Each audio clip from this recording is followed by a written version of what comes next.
Eu sou o Felipe Della Corte, eu nasci em 87, aqui em São Paulo mesmo, nunca me mudei da cidade de São Paulo. Cara, eu cresci bem classe média, nos anos 90, né? O meu pai era engenheiro, mas ele era um engenheiro muito nerd. A minha mãe, ela era uma profissional de RH, com uma carreira bastante interessante, até ela ter o primeiro filho. Aí ela resolveu ser mãe, né?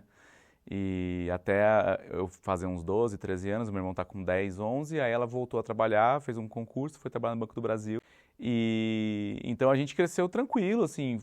Eu fiz colégio num colégio bom, que é o Agostiniano Mendel, ali do Tatuapé. Ainda é um colégio muito forte, muito conhecido na região, mas mudou muito, ainda bem.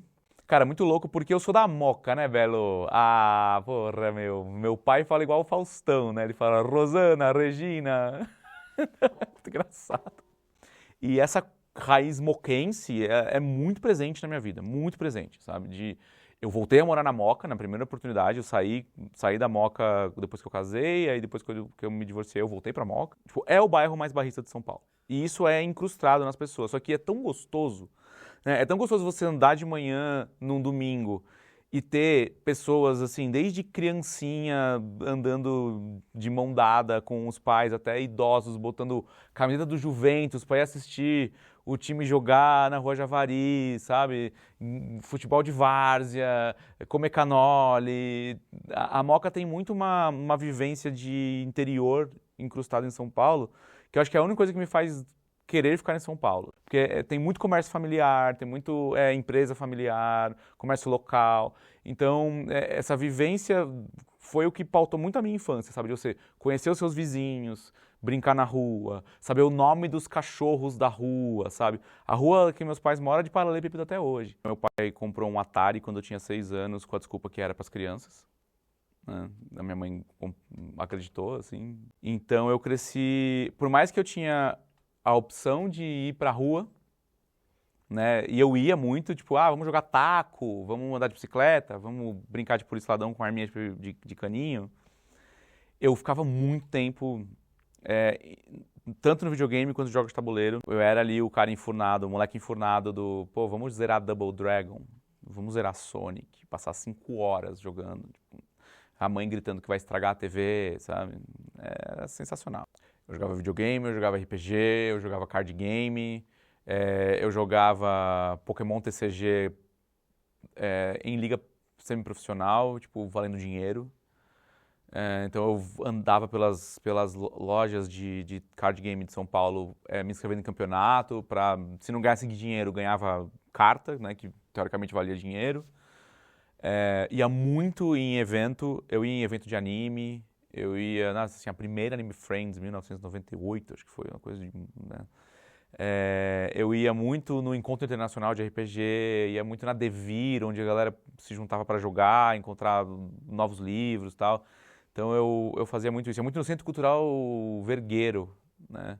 Ali no CCSP, que de domingo tinha, tipo, encontro de RPG, assim, se você não tinha mesa, ou se você estava procurando jogador, você podia encontrar as pessoas, tinha muito cursinho ali perto, né, então a galera de cursinho já jogava e tal.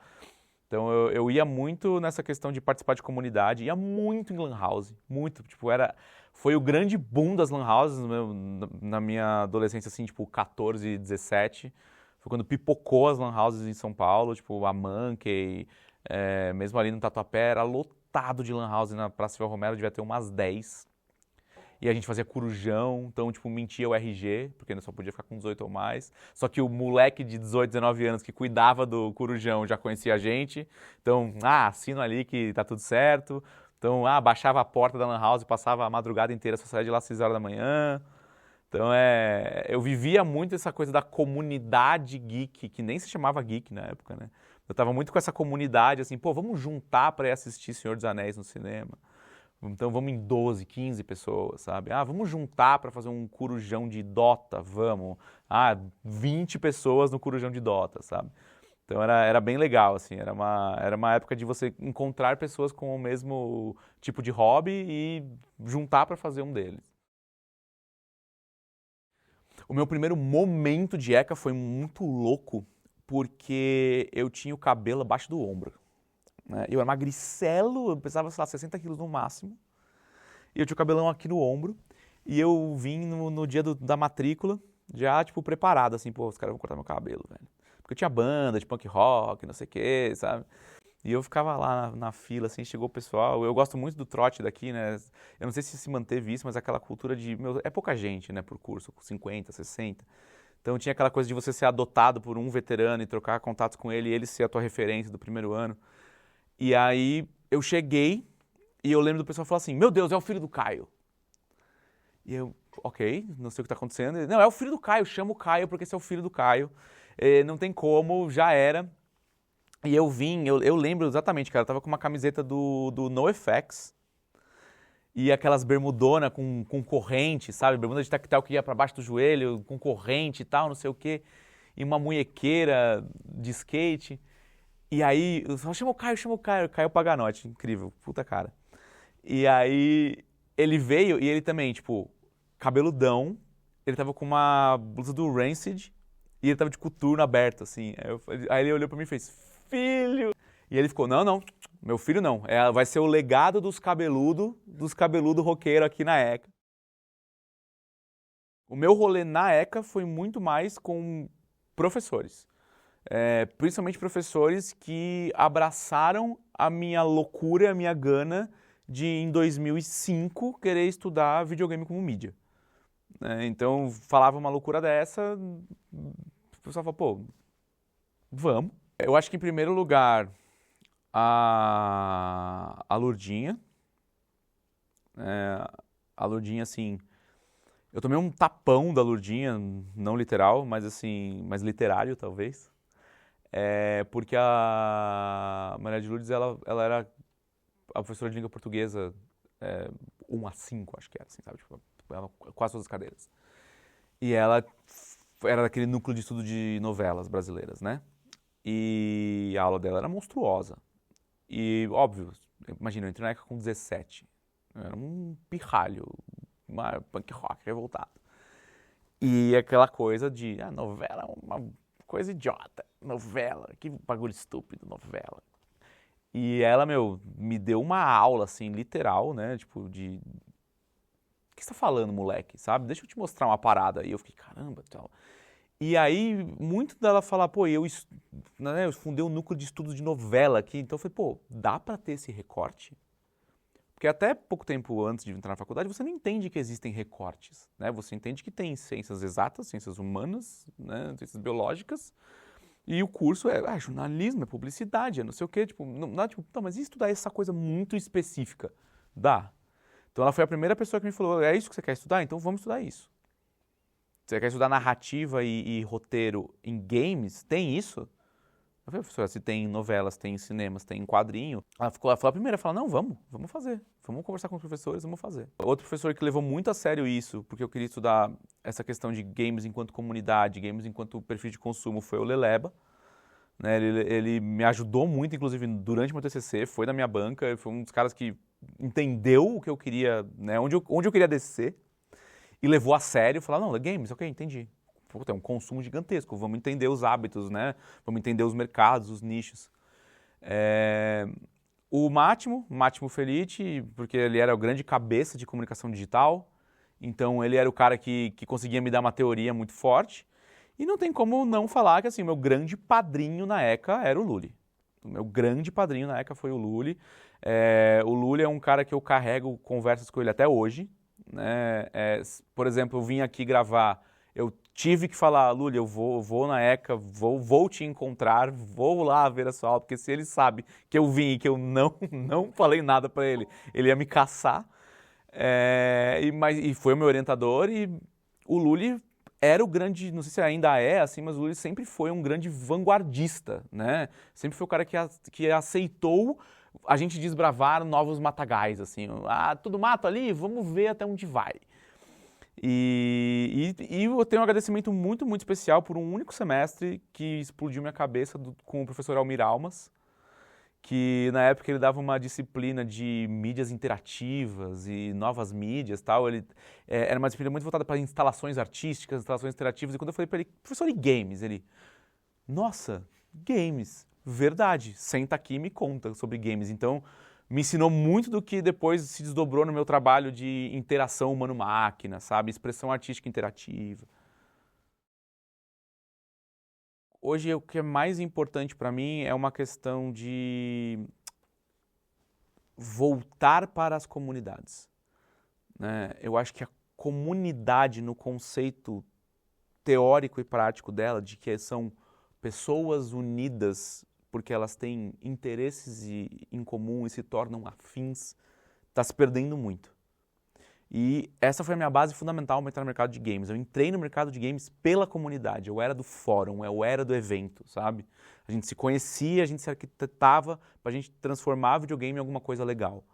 E isso tem sumido, isso tem sido muito etéreo. É o Instagram, é o TikTok, é uma via de, eu posto qualquer bosta que eu quiser falar, tanto faz, eu sou agressivo, eu critico tudo, eu não quero saber, a pessoa que está do outro lado da tela não existe, sabe? E eu tenho muito focado nos meus esforços, principalmente no meu mercado, de criar comunidades de novo, porque eu acho que vem da minha questão de infância, de crescer numa comunidade, né?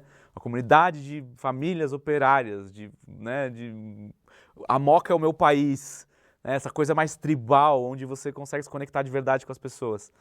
E mercado de games, isso se tornou maluquice, né? Ao mesmo tempo que tem gente gritando, um cara com uma foto de anime xingando alguém no Twitter, sendo, sei lá, racista no Twitter por causa de um jogo, isso não é comunidade. Sabe? Comunidade é você conhecer as pessoas que jogam com você, é você dividir um hobby com elas. Essa questão de você construir o círculo mágico que o Huizinga fala desde os anos 30, de você trazer as pessoas para dentro de uma atividade. Acho que hoje, para mim, o mais importante é o quanto a gente consegue fortalecer os nossos laços. Eu hoje, assim, estou beirando os 40 e eu começo a entender muitas mídias que falam que os amigos que a gente fez na jornada é mais importante que o objetivo, sabe? A gente está fazendo um ciclo, de novo, né? De criar uma comunidade nacional, principalmente no entretenimento, porque tinha aquela coisa do eu odeio dublado, tudo que é fora do Brasil, tudo que é feito no Brasil é uma porcaria. E a gente tem resgatado coisas como, novela é massa. Esse orgulho e as pessoas falam, é um orgulho nacional. Não, é um orgulho de que é coisa nossa. É o orgulho de dubladores hoje são estrelas, sabe? As pessoas seguem os dubladores, acham eles muito incríveis. Produto nacional é maneiro, filme nacional é legal, produção nacional nos canais de streaming é legal, jogo nacional é maneiro. E aí a gente tem esses micro-nichos que estão se aproveitando disso, tipo jogos eletrônicos, jogos analógicos. Tipo, tem um evento muito legal chamado Diversão Offline, já tem 10 anos esse evento e quase ninguém conhecia, assim, ele agora mudou para um saguão enorme no Expo Center Norte e saiu na televisão pela primeira vez e só tem empresa nacional. Eu acho que se tem um assunto que eu poderia falar 2, 3 horas aqui, é como a gente está redescobrindo que a nossa cultura se expressa melhor quando a gente quer expressar ela junto. E é aquela coisa do... Cara, essa piada não tem graça pra gente porque a gente não é de Los Angeles, sabe? A gente é de São Paulo. Você quer trabalhar com entretenimento no Brasil, para de só escutar banda em inglês, sabe? Para de só consumir coisa americana. Vai consumir coisa do leste asiático, vai consumir coisa da Índia. Vai consumir coisa do Brasil, vai ver filme nacional. Ainda mais aqui, na ECA, assim, tipo, se você veio daqui, você tem a obrigação moral de você valorizar produtos de criação nacional. Se você está na ECA hoje nós estamos em 2025, né? Se você está na ECA hoje, o seu maior tesouro aqui são as pessoas que você tem acesso e os professores que vão querer abraçar suas ideias malucas. Uma coisa que eu tenho muito orgulho da ECA e que eu já falei em voz alta muitas vezes sobre outras faculdades que são muito orientadas ao mercado, que eu falo, não tem um puto de um curso de game design, de criação de games que tem aula de game design. Os caras dão aula de programação, aula de arte, aula de ilustração digital, aula de não sei o quê. Meu amigo, game design se faz com giz de cera e papel branco, entendeu? Não é assim. Tipo, e eu acho que tenho essa revolta hoje no mercado de games porque a ECA foi essa formação. Muito professor aqui falava assim, meu amigo, você quer aprender Photoshop? Vai pagar um cursinho, não é para isso que você está na ECA. Você está na ECA para você aprender a criticar a arte, para você entender o papel da arte na sociedade, para você entender como a arte é um meio de comunicação, você compreender ali no cerne. Porque lá os caras querem falar, você vai para MBA para aprender a fazer os KPIs de marketing, o funil de vendas. Foda-se essa merda, foda-se, cara. Se você é um profissional que está aqui, você tem que entender que aqui as pessoas e os professores e as pessoas que entraram aqui, elas têm um pouquinho essa cabeça nerdola que você tem de querer entender as coisas, de querer entender o cerne das coisas, de aprender a pensar. Sabe quando as pessoas colocam no currículo que elas têm problem solving skills nos Estados Unidos? Assim, eu tenho habilidade de resolução de problemas. Você fala, pô, todo ser humano tem habilidade, né, de resolver problemas, porque nós somos homo sapiens sapiens, a gente, né, resolve coisas. Não tem. Não tem. Quanto mais velho você fica no mercado, você fala, isso é realmente uma habilidade. E se tem um lugar que me ensinou essa habilidade, foi a ECA.